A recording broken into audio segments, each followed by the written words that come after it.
Hello, welcome to the Disc of Truth. I'm Jono, And I'm James. and as you know, here at the Disc of Truth, we talk about anything and everything. Nothing's off the table.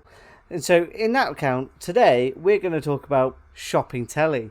So, I know what you're thinking. James knows exactly what we're talking about. So, I know what you're thinking. Shopping telly is a little bit of a weird thing to talk about. But the reason being is that both of us actually come from shopping telly backgrounds. Both of us have.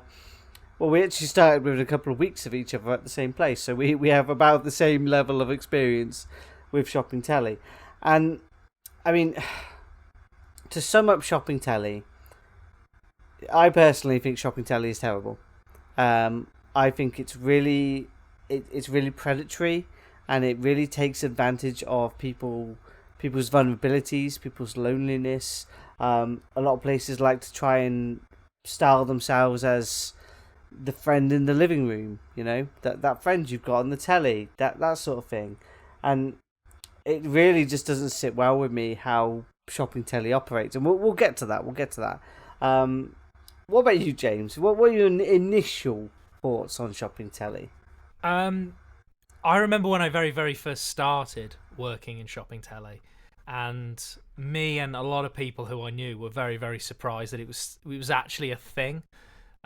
It seemed to be a big thing in America, but it's also something that people seem to joke quite a lot about. And not only were they surprised that it existed in this country, they were also surprised, and I was surprised as well, how many people were actually involved in it. Both me and Jono have frequented the very, very late shows on particular shopping network channel, so working at 2 o'clock in the morning, and I can't believe that people are up buying at 2 a.m. It was surprising. It was a weird, eye-opening experience, and it's a very strange world. And if you work in television, this is nothing like any other thing you will have done. It's weird. I still work in television, but a different type of television, and I can confirm that. The where I work now, I'm not going to go into that, but where I work now is night and day compared to shopping telly, and it's you make a very interesting point there about the people who buy at 2 a.m. and you always think it's like drunk people coming home from a night out or whatever, but it's really not. And the weird thing is that the name you see at 2 a.m. you might have seen at 3 p.m. Mm-hmm. You might have seen at 10 a.m. Like, there are people who literally watch all day. And I was always thinking to myself, when I saw these names pop up, when do you sleep? Like, Yeah. seriously, when do you sleep? Because it made no sense to me. Like, these people just watch all the time, constantly. And the thing is, they know, they've watched for so long now, that they actually sometimes know more than the presenters themselves. But yeah, shopping telly is. I think we were talking about this, James. I'd like you to discuss, if you don't mind, what you were saying about the South Park episode. Right. Yeah. Okay. So well, it was actually quite funny because it's very. If you haven't seen it, there's a South Park episode which pokes fun at Shopping Network TV. It's amazing. It is very, very good. And this episode is infamous in the world of shopping telly. I think everybody who works in shopping TV, if they haven't been told about it, they get told about it very early on and they get shown it. And the thing is, I'd seen this episode before working in shopping TV, and I thought it was such a fantasized, like, oh, this is a weird, funny take on it. It's shockingly accurate. It's weird. It It's really so is. weird. And you hear certain phrases and the way things are done that are actually, this is how these companies work. And it's not just one company. It's a whole culture of companies, and they're all doing similar things. And it's one very particular way of sales. And yeah, that episode is so on the nose. I don't know if it's perfect or if it's horrifying, but it's one of those things. Yeah, I mean they really did their research when they must have really did the research when making that episode, because they really did hit the nail on the head. They got the they nailed the like I said about it being predatory, about how it tends to focus more towards the elderly. They are generally the target audience is actually everyone. There isn't a specific demographic that shopping telly targets. Just the category that frequently watches it more are the elderly, because they they might be inside a bit more, so they might browse a bit more on the channels and whatnot. So I might be wrong, but I'm going to make a sweeping generalization about all businesses. But from the way that you see whatever regular company, doesn't matter if it's a shop, doesn't matter if it's online, it tends to be like the 20-year-olds up until potentially the 50-year-old, like that chunk bracket where they're really interested in. Of course, they want to get people in when they're younger, but I think a lot of companies out there do seem to just trail off with the older generations. Whereas that's not the case with shopping TV. I don't know whether or not I don't know if you say it's an easier target audience because they're in, as you say, and that this is how they're sold and talked to. But it is weird that the elderly seem to have been given, this is what you will buy from. That's the way it seems to me. That's why we seem to have a lot more elderly people in it. Yeah, it really is a weird one, and I will just confirm. I mean, I can't speak for all companies, but I can speak for the one that I used to work with, and regardless of what they say and what they promote themselves to be, they do not care about you. Absolutely not. That you are to them, you are the means of a paycheck.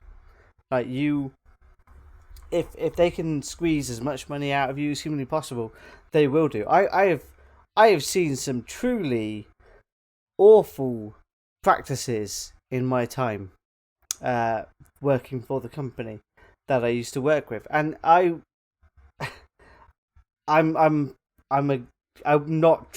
trying not go into specific examples because I probably will end up naming the company during this episode. So, to protect myself, I'll try not to come up with specific examples. I'll make generalized examples though, but it's stuff like changing the details on the system to make something appear to be something it's not, or to be not treated, stuff like that. Like where the example that I'm using there, I don't know if it was a mistake as to the reason why they changed it, but my always thought with shopping telly is, no, they're just doing it to get a quick buck. And it's interesting you say about the quick buck thing, because I mean, we can get into our own individual feelings about stuff, but actually it's a really funny story actually about when I first started again. So again, without naming names, before I worked in shopping TV, I worked at one of the UK's biggest supermarkets, and I was doing really, really well there. I was one of the main supervisors, and I got on well with the owner of the store, who wanted to put me through managerial training. And at the time, I was a lot younger. I didn't want all this. I didn't like the idea of, I'm going to own a supermarket. I don't care about it. I wanted to go into media, which is another point we get to. But I went back into the shop a week or so after I started working, and he pulled me into the office and he went, come on, you've had your fun now. Come back. It's all, you've seen it now. It's all rubbish, isn't it? It's all lies. And I was like, no, it's like, at that point I was really, really happy. But that's the outside perspective. I didn't work at this job anymore, and he pulled me back and he was like, come on, it must be crap. It's shopping TV. What is it? And that is an interesting outside view as well, though. That's just an experience I had. I thought it was a fun story. I wish I took him up on that offer, but hey, hindsight. Well, if you had, then the disc of truth might never have existed. So that is true. However, the paycheck and the company car and everything, would have been pretty nice. All right. Anyway, but yeah, we wouldn't have met then, on. So that would have been a huge gaping hole in my life. Exactly, huge gaping hole in your heart. Anyway, moving on.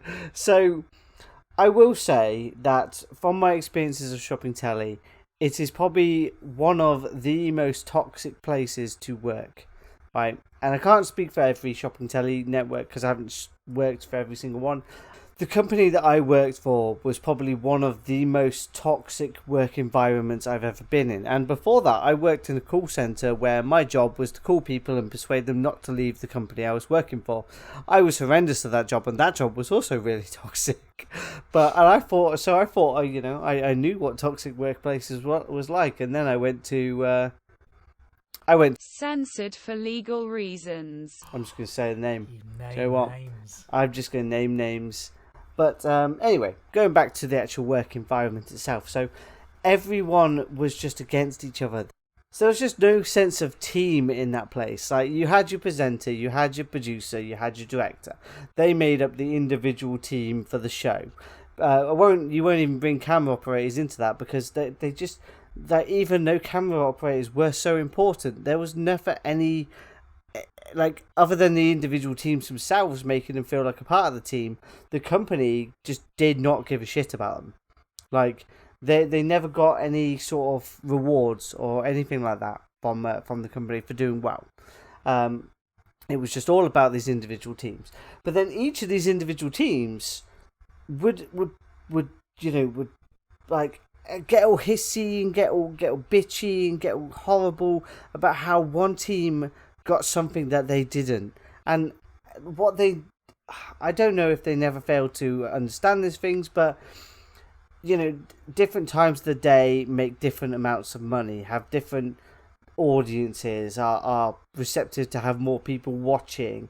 So these shows would have higher targets compared to these other shows. So it did always, to me, made sense that these higher shows were getting the slightly better products.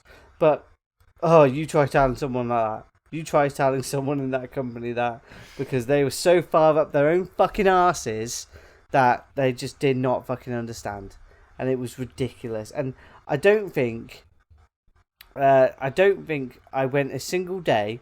I was there for 8 years, and I can honestly say I don't think I went a single day without hearing someone bitch or moan about something. And a lot of the times it was also me who was doing that, because I wasn't happy. And I hold man's up there.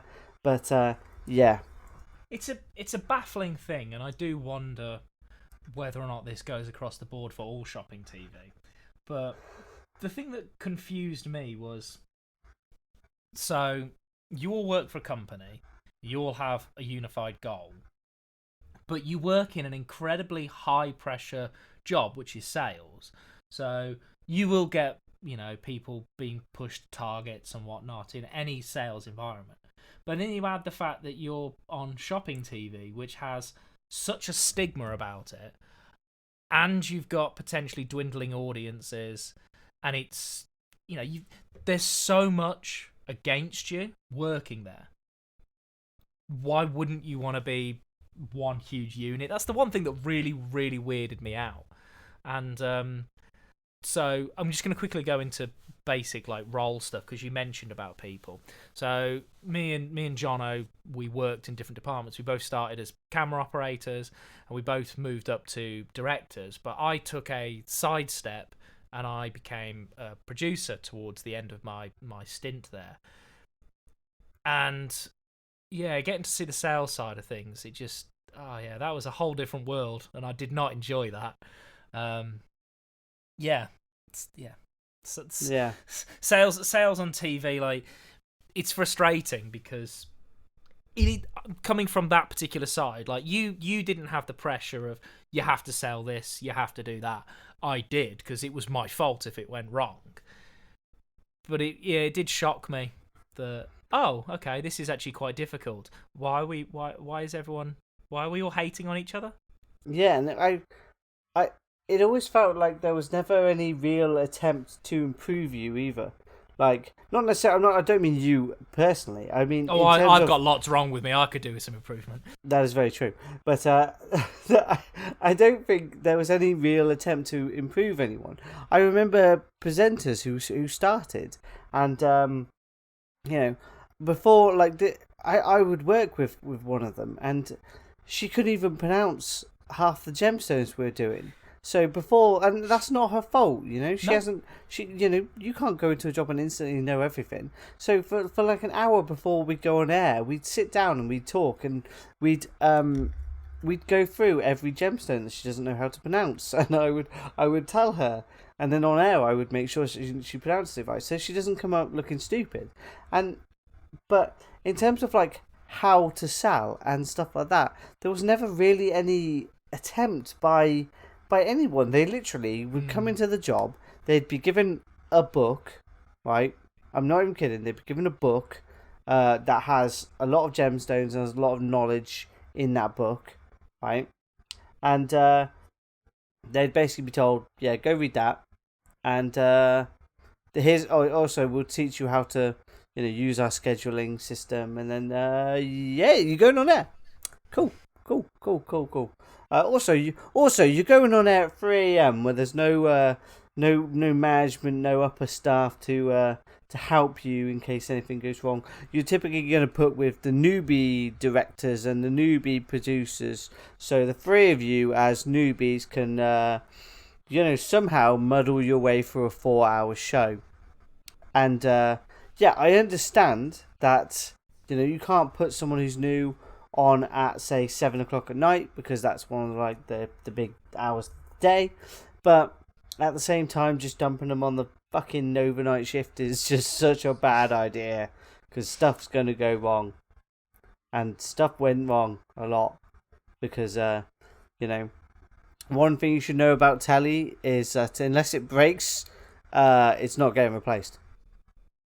And also, if it can go wrong, it will go wrong. Exactly. Yeah. I'm really glad that I'm not in that world anymore, and that I've decided to take a step into a completely different direction. But I can't believe how much was against so many people. And I have to think it's the same for every company, because you are all in the same boat. Live television, live selling on television. It's weird. It's very strange. It is strange. Like, we've gone into it and we were like, what is this? And then you weirdly get into that bubble, don't you? You're like, you're there, you're living it, you're like, this is normal. And when you take a step out of it, you realise how not normal this actually is. I would strongly recommend looking up Shopping Telly fails, like not necessarily a video called Shopping Telly fails, but just stuff like that, because some of them are really funny. There's one I remember seeing about they were selling some sort of like ladder system or something. Oh yeah. And it was like one of those ones where it essentially is shaped like a bridge, if you will, and it's got a ladder like horizontally across and whatever, and you can stand on it to do it and whatever. And he sets it up, climbs onto it, and the fucking thing just collapses. Right, and the bloke's like, "Oh, it's because I didn't lock it in place right." Blah blah blah blah. And it's like, clearly this product is just a piece of shit. But the things that they will do to try and rescue it is just fucking unreal. You just move on at that point and be like, "Yeah, I'm sorry, this is obviously not up to snuff." But you can't admit it, because you can't admit that you're buying tat. You can't admit that you're buying shit, which is a lot of tacos. But a lot of shit. But you just can't admit it. But anyway, let's move on to some other networks. So obviously we haven't worked for them or anything. So these are just sort of what we've seen. So I mean, QVC is the big one. Everyone has heard of QVC, yeah. and they have a reputation. And I don't know what it's like to work for them, but they have a reputation to actually be. I mean, the practice of shopping telly is terrible, but they have a reputation to buy stuff that's actually at least half decent. And I know that their production standards are actually quite high. I've met someone who used to work for them at my current workplace, or did some work with them, and their production value is quite reasonable. Better than cheese, where you have a sound mixer that's never been cleaned ever. For a format that I personally think is something that I can't believe still exists. There is still quite a few places available, forgive me, but I'm not trying to put down any other companies. But apart from QVC, aren't they just mostly the same as well? That's one thing that I find so weird. I think they are, yeah. And if you ask anybody who works at one of those companies what makes you special, I do bet that they could actually answer you that question. And I probably could have back in when I worked at Sausage roll. Be like, oh, well, we do this, we do that. This is what makes us better than this. But looking at it from the outside perspective, there's not really that much. Like QVC is the big daddy in the whole thing, and the likelihood is if there's only going to be one, there'll be QVC. But I struggle to think. I'd love to check out some American ones actually. I'd really love to see if there's any differences. I've been to one. Okay. I'm just gonna interject here. I've been to one. It was, what was it called? I can't remember what it was called, but it was basically like, it was like J something A or something, or T, like, it was like Jewelry Channel of America or some crap like that. But for a start, their production value was terrible. They basically just they never, like, they mixed everything. They never cut. They never hard cut anything. It was always mixing, so it was always fading in and out, whatever. And it was weird. And they'd basically just have they'd have a specific person for modelling. This person never really spoke or anything. They just did modelling. So okay. they'd just be a hand model or whatever. And then the presenter, typically in America, they don't like female presenters. I will not go into any more to do that, but that was what I was told while I was there, and I saw it when I worked on. Because that seems to be the complete opposite in this country. That's actually interesting, but okay. Yeah, so they prefer to buy off men in America, but yeah, they're just like, and then they have so you have the set, you have the studio, right, and then literally this was the one I worked with. Directly, you're sat at your desk in your studio, right? Directly opposite you is the people on the phones, right? And they they have someone doing floor who will ask, who will tell you what they want to see and if they have anything specific and blah blah blah and stuff like that, and then the person on the phone will negotiate the deal and all that stuff. It's very weird, very strange. Yeah, that doesn't. Yeah, okay. But that's how they did it in America. Well, that's how they did it there.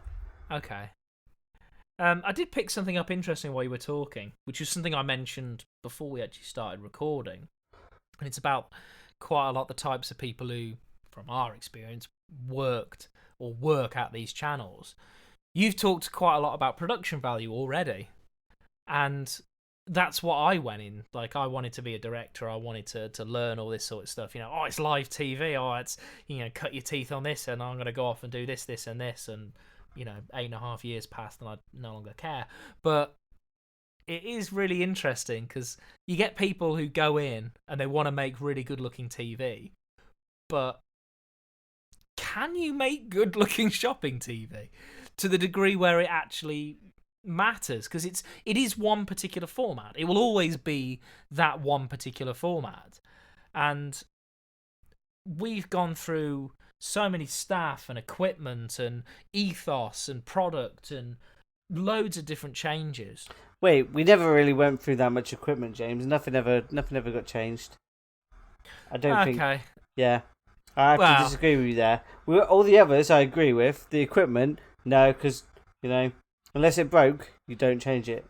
Well, just. And when I say broke, I mean fully doesn't work. Because if it breaks and you can fix it, they will fix it. I was literally going to say, just for you and I, nobody who's listening to this is going to understand this at all. So we'll keep it as an inside joke. But we went through a lot of iPads, didn't we, because of certain people? Yep.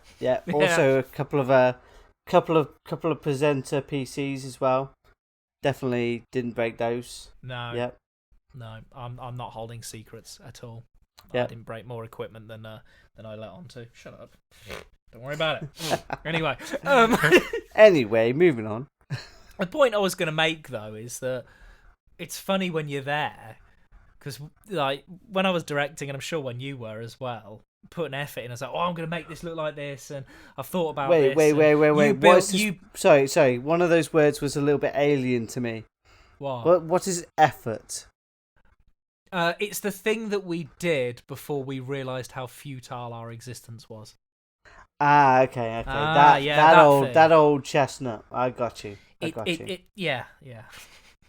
But like you'd done bits and pieces that were definitely above and beyond that they needed to be. But what did it actually change? Like it's a format that exists and can only exist in its one form, and it's hilarious that you get people like it draws people in. There's probably because there's such a constant cycle of people, but everyone who seemed to join were like, "Oh, I want to do this, and I'm going to go off and do this." I'm like, do you not realise that you work in a TV station, but what you're actually doing is working on a shop floor? It's advertised in such a weird way.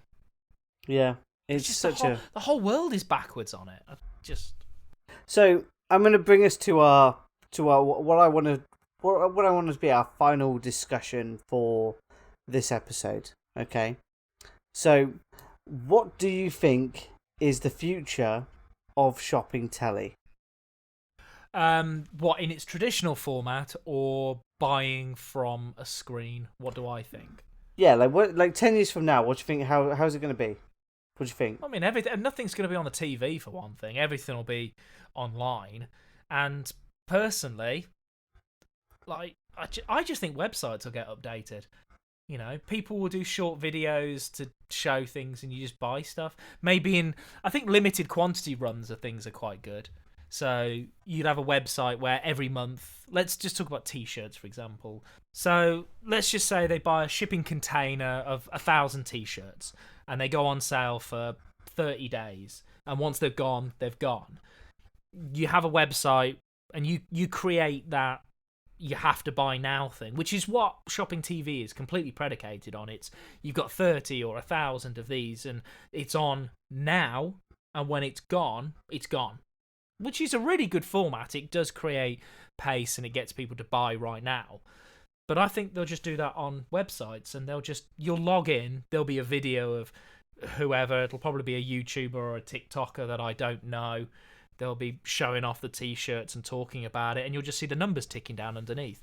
I don't think that television is going to be the future. It costs so much to be on TV, for one thing. And yeah, I just think shopping TV is a product of a bygone era, really. I don't really see the need for it. You know, and the way technology's going, you could also argue, well, AI's getting pretty damn good, isn't it? You know? It's getting scarily good. Yeah, it is. Yeah, I mean, I think I have to agree with you in terms of shopping telly. I think in 10 years' time, quite a few of them are going to go because, I mean, speaking from my experience with the Venga Boys, they're not keeping up with the times, and that is the problem. So they're just focused on telly, and unless they do something to change that, to focus on maybe making it so that something else is more profitable than the television side of things, then I don't think they're going to last. Before we left, plenty of other shopping network channels existed and have folded. So, regardless, I mean, this is my personal opinion. I just think the format is it's wrong. It's outdated, and you work in television now, and I'm sure that without giving away where you work, there's probably quite a big push for streaming services and online and stuff like that. And we've looked into it ourselves, and we've looked at facts and figures. Wasn't it a year or so ago was the tipping point where now more people consume traditional television through an online streaming media?